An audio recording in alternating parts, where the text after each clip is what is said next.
Hey everybody, Economic Ninja here. Got a story. It is entitled All the Food Shortages Coming to Grocery Stores Soon, Experts Predict. I'm going to link this story below. I think it's very important. Actually, you know what? I'm not going to link it, and this is why. I'm starting to see something that's going on with the tubes that when you have these links, they don't want to share it. So I'm not going to. I'm going to read this story to you, but it's out of Best Life. And it is entitled, again, if you guys want to look it up, All the Food Shortages Coming to Grocery Stores Soon, Experts Predict. It says, from toilet paper to cleaning supplies, shoppers were rocked by major shortages in 2020 as a result of the pandemic and everything that came with it. But even as the COVID situation has improved, supply chain issues have continued with some major consequences. Now, many experts are warning that we should prepare ourselves for several food shortages in the not too distant future. Read on to find out what you may be able to do to find at your local grocery store. Well, actually, you know what? It ties in right now. So let's do this. Violent weather events have wreaked havoc on the nation this past year, including major floods, hurricanes, extreme heat, drought, and unusually large bouts of rainfall. According to USA Today, the National Oceanic and Atmospheric Administration, or NOAA, reported that in 2022 alone, there have been 15 climate disaster events in the U.S. with losses exceeding $1 billion each. So it says right here, that extreme weather has hurt harvest and devastated certain crops. Let me stop real quick. There are going to be real events. The drought is absolutely real. This is very serious, right? Farmers are having a hard time not only watering their fields, but they're also having a hard time getting fertilizer. We've done those stories. We've talked about them. Here's the problem. It takes a certain amount of time for the news, the reality of, hey, we're having a hard time planting because we can't get the water to the plants, we can't get the fertilizer to the plants. Then goes that whole growing season. Well, we have a stockpile of food in our nation and other nations. We have a certain amount of food that's already been grown, already been prepared, already been canned. You know, it's sitting on shelves. By the time the reality of those growing problems hit the grocery stores, it's too late.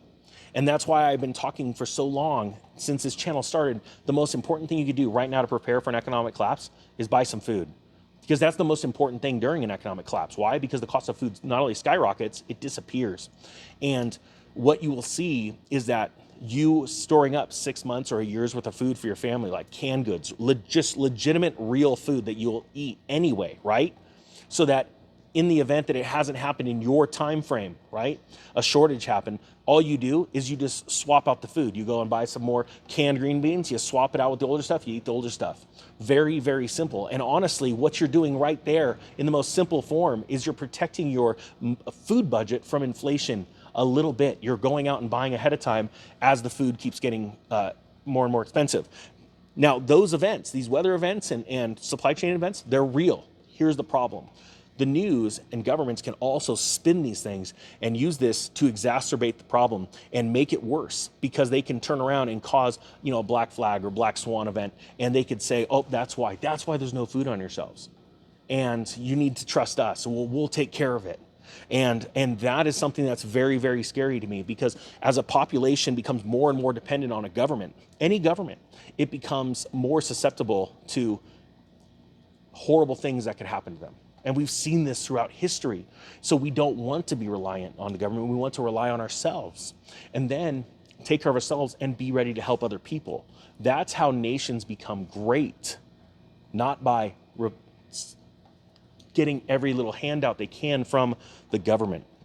Because after a while, the people that are working and getting taxed see what's going on, and they see all the people that are just going out and putting their hands out and taking money for free and not working hard, and then they quit. And that's when a nation ultimately collapses.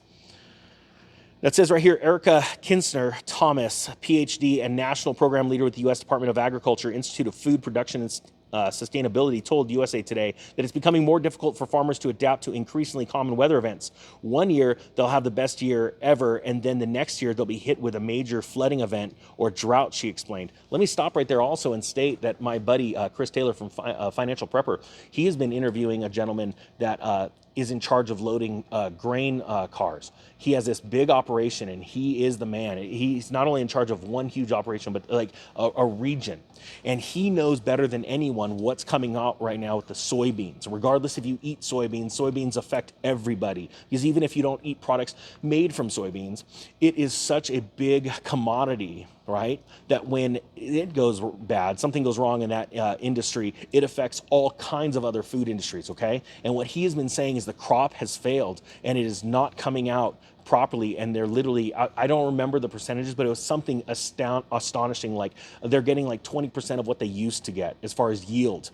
So that is going to drastically increase the price of food coming into this winter. And I also believe the reason why this winter is so vital is because, again, there will be so many narratives and so much fear out there of blackouts and things like that. As a matter of fact, where I was, it was just a weather event, and we had a blackout last night. An entire town completely out of power just because of a weather event, right?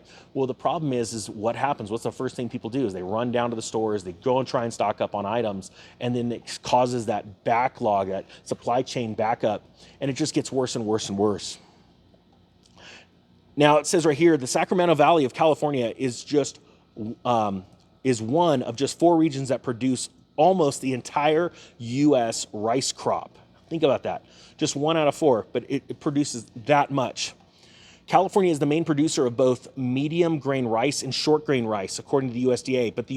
But as USA Today reported, the western part of the U.S. experienced its worst mega drought in 1,200 years in 2022, and that had a serious impact on farming in California. Roughly 7% of California's crops were not planted. Just not even, they couldn't create a yield. 7% weren't even planted in the year 2022 because there's a lack of water for irrigation. Rice was the hardest hit crop because it relies on groundwater, resulting in more than half of the state's rice acres going unplanted. That was according to USDA. The point is, I don't care if you eat rice or not. It is going to affect everyone because it is calories lost, calories missing.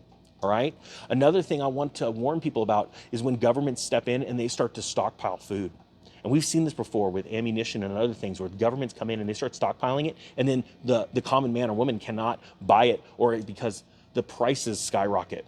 And I am concerned for that the government will start to see this and go, you know what, let's start stockpiling it for the better good. When in all reality, you know how competent the governmental bodies are in distributing food when the time comes. So this is why I'm pleading with you. It is time. We're all excited about financial collapse. There's nothing better than a good old financial collapse to reset the markets, right? And to be able to get you up ahead, right? But you can't do crap with your money if you can't feed yourself, and you will be losing your mind if you're hungry. I want people to understand that. That is why today, and share this video, it's extremely vital that you prepare by storing up food, getting a water filter. I'll put that link to that water filter company that I absolutely love. I've been using that water filter for 10 years. Absolutely love it. Especially because it takes things out of the water that have been put into the water by governmental agencies, and it hurts you over time. And I want people to understand that thing. That's why I go with that. But right now is the day to store up food. All right, guys, that being said, I thank you so much for watching. The Economic Ninja is out.